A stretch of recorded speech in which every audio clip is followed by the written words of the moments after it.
To this other important story, despite promises that all KZN pupils would be fed yesterday, many were left disappointed and hungry. Basic Education Minister Angie Motshekga says 90% of schools did receive deliveries. Over 2 million children in the province rely on the National School Nutrition Program. They were left with empty bellies for the past few weeks when Pasina Retail failed to deliver food to over 5,000 schools in that province.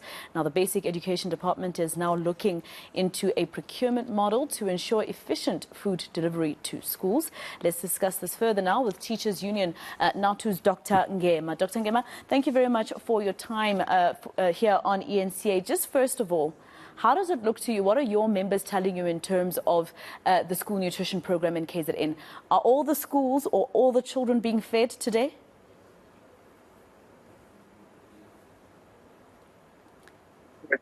Good day to your viewers, and thank you very much for inviting us in your show.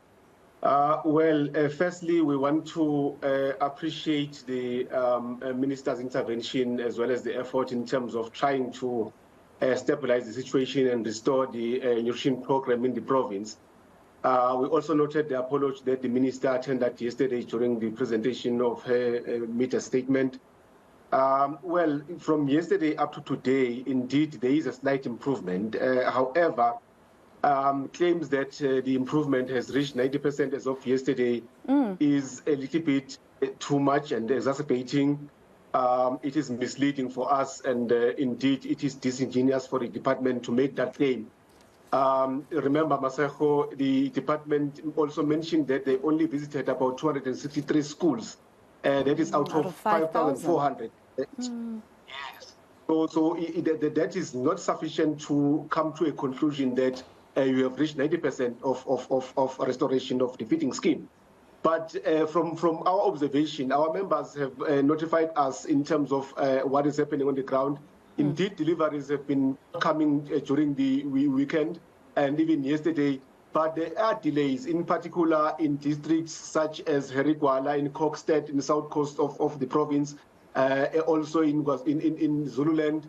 There were delays as well as somewhere in Amajuba. And the reason for this, Maseko, is because, reverting back into this decentralized system and giving back powers now to those suppliers to say they must now procure. You remember that some of them would have pulled out on the basis that their scope of work would have been reduced only into dispatch, that is only delivering from nodal point to schools. And some of them just pulled out to say, we can't continue with this kind of business. It's nonsense for them. So, they only knew later that they are now have powers to procure. So most of them will have. Yes. Yeah. So what does this mean then in terms of, for instance, the deliveries happening late? We're hearing that in some schools the food is not enough.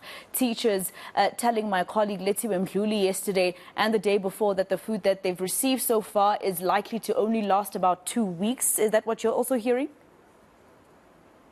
Yes, we're also getting that. The quantity of food is also insufficient in most cases, and also in terms of the time frame that they are required to use this amount of food, it's just too little.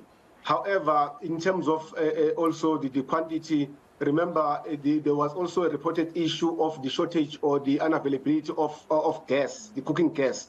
In some of the schools, again, it was not delivered yesterday. And you can tell, Maseko, if food arrives without cooking gas, now, it's the challenge of how to prepare and cook that food becomes an issue. However, once we noted yesterday, the minister coming up and also giving the update, we noted that the minister actually missed an opportunity for her to take the public, in particular, the what you call KwaZulu-Natal people, into her confidence with regards to investigative report on what has transpired in terms of the awarding of this tender.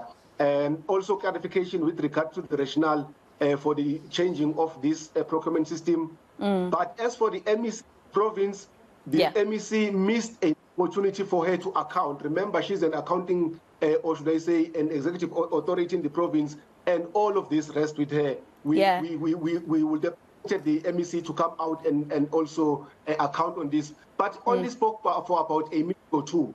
And Yeah, that is very much encouraging for us, yeah. I saw that, Mr. Ngema. So, you know, obviously somebody must account for this particular issue, and we have a reputation in South Africa of having government officials that are just taken from one position to the next without accounting.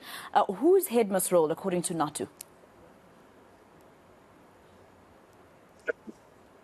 The awarding of the tender for nutrition rests with the department or in the province, in particular the administrative part.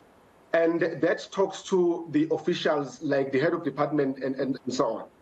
Now, this awarding of this tender resulted in more than 2 million learners deprived of their food. And that, by the way, Motshekga, would speak to depriving learners and also violation of their right to access to food and nutrition.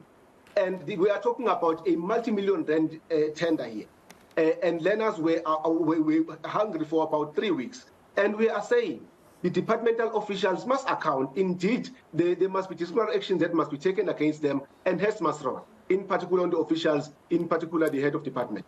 And of course, maybe the entire procurement team, I would say. Thank you so much for your time, Dr. Ngema. He is from the Teachers Union, SATU.